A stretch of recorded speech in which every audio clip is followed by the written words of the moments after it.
Let me start by saying that I know how hard this all will be to believe. But now that things have taken a turn for the worse, I started looking for stories similar to mine and found weak and weird. I feel like I've shared this story with someone and your website seems like the right place. I made the mistake of letting the black eyed kids inside, and now I'm worried that I might die because of it. I hope this will be a warning to everyone who is ever in the position to make the same mistake I did. I live just outside of a rural town in Vermont. It's a tight-knit community where everyone knows one another and people don't lock their doors at night. There has never been any need to. A little over a year ago, I woke up because I heard a loud banging on my front door at my front door. At the beginning, at the time, my husband lived in a small home on a dirt road off the rural town, at a rural route into town. In the middle of the snowstorm and the nearby hills get very slippery in the snow, so I thought that someone might have been in an accident and broken down. It's happened before. When I looked out the window, I could see that out motion spotlight was on. I could see that there were footprints in the snow that had come from our road and into our driveway, but there was no car anywhere. The snow was still covering the road, and no one had driven on it for at least a couple hours. Our front door was obscured from the window, but I could see that someone was standing there. I wasn't sure what to think, so I woke my husband up just to feel safer. While I was telling him what was going on, the banging on the door started again, and my husband went to answer it while I stood in the hallway. When he opened the door, there were two children standing in the snow looking toward the ground. There were a boy and a girl and could not have been more than 8 years old. They were dressed strangely and had odd haircuts.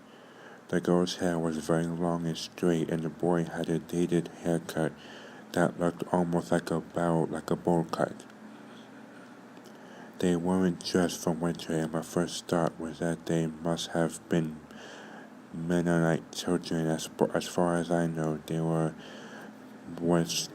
was never a large community of Mennonites near us. Thinking back on it, I know that my normal reaction to seeing children in the snowstorm would have been to rush them aside and bottle them up with some blankets and hot cocoa. But that's not how this felt. The children were very unnerving.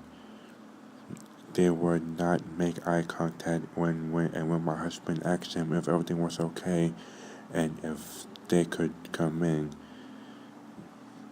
When my husband asked if everything was okay, they asked if they can come in.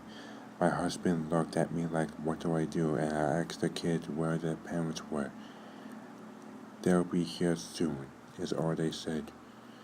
It was around 2 o'clock in the morning at this point, and so the only reasonable thought in my head was that there must have been an accident or these kids got lost. As much as my instincts told me not to bring them aside, I did anyway. I went into the kitchen to make them some hot cocoa while my husband took them into the living room. While I was fixing the kettle, I could hear my husband talking to the kids. He was asking them if they were okay, where they came from, and how far they walked, if their parents' car was broken down, like things like that.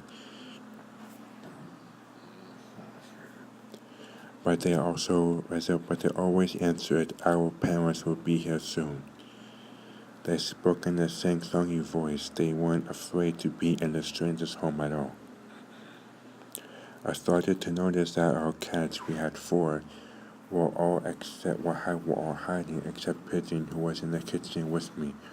Normally, our cats are very curious and friendly, and we have to be careful that they don't run out the door when we leave. This time, none of them even tried to see who was here, which I thought was very strange. All of the hair all on Pigeon's neck was standing up, and his tail was puffed up while he looked in the living room.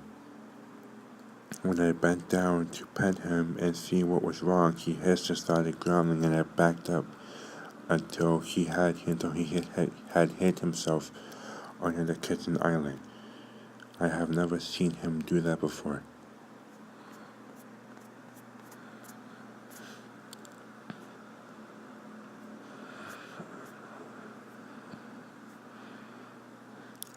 When I walked back into the living room, the kids were sitting on the couch as still as can be, but my husband was holding his head in his hands. I asked him what was wrong, and he said that he just felt very dizzy all of a sudden, but that he was fine. I turned back to the children to give them their cocoa, but they looked at me, I gasped. But when they looked at me, I gasped. It took everything inside of me not to drop the mugs and run away. When they looked at me, their eyes were completely black. They had no whites, just giant black pupils. When they saw that I was scared, they stood up and asked if they can use the bathroom. I tried to be as composed as I could be and showed them down the hall. They went into the bathroom together, and I hurried back to my husband to ask him if he had seen their eyes. He had seen them too, and said that it looked like his brother's badly bruised eyes after a car accident. We were in the middle of talking about whose children they could be when my husband's nose started to bleed. He never had nosebleeds as long as I known him. I just knew inside myself that this had something to do with the kids in the bathroom, and I started crying while I went to get my husband some tissues. That's when the power went out. I heard my husband yell my name from the living room, and as I started to walk back through the hallway, I stopped dead in my tracks. The two children were standing at the end of the hallway. They weren't moving, and I have never been so scared in my whole life. They just stood there in the dark. After what felt like forever, the boy said, "Our parents are here." And they walked to the door and opened it and walked out, leaving it wide open. My husband jumped to go close it and almost fell over.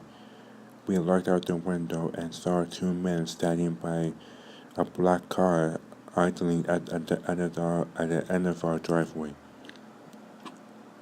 The men looked like they were wearing black colored suits and were very tall, at least 6 feet. When my husband waved at them, they just stared at us, got into the car, and drove off.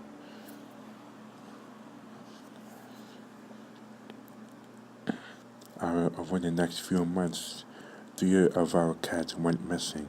We can only assume that they ran away somewhere and never came back. But the worst thing was coming home to find Pigeon in the puddle of blood on the living room floor.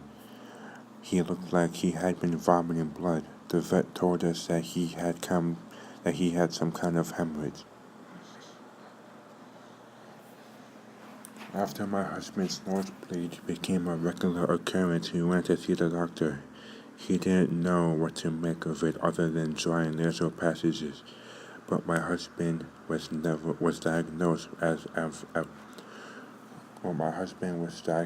with an aggressive skin cancer.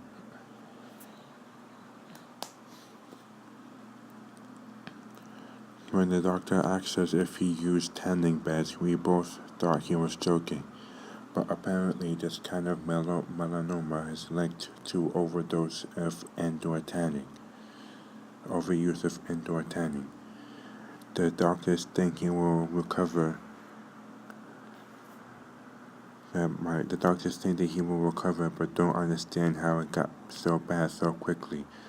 My husband was never worked. My husband has never worked an outdoor job and spends relatively little time in the sun.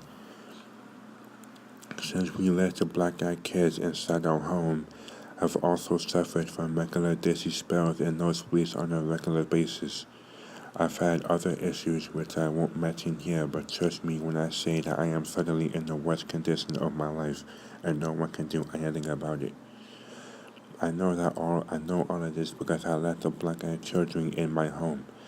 We've told everyone we could about the strange kids that showed up that night, but no one else saw them, and some laugh at how scared we were of the Mennonite kids, but we know what we saw. I wish my husband had never opened the door. Feel free to publish this as a warning to others about the black-eyed kids. My advice would be to lock your doors and call the police and wait for the morning. Don't make the same mistake that I did. As I said, it's the most frightening report of the black-eyed kids I've personally read, and the first one I'm aware of that covers that what happens to those unfortunate souls who let them in. Still, the story leaves us with more questions than answers. Who were the tall men that came to pick them up? Why were the kids so afraid of these children? Were they truly to blame for the nosebleeds and cancer? Two interesting things that stand out immediately are the obvious resemblance of the tall men in dark suits in the notorious Men in Black encounters. Second, the skin cancer diagnosis seems reminiscent of the radiation burns on moonburn syndrome, commonly suffered by UFO witnesses. Could our black-eyed children be part of an emerging trend in extraterrestrial contactee cases? Whatever the case, the warning remains the same. Don't let the black-eyed children inside.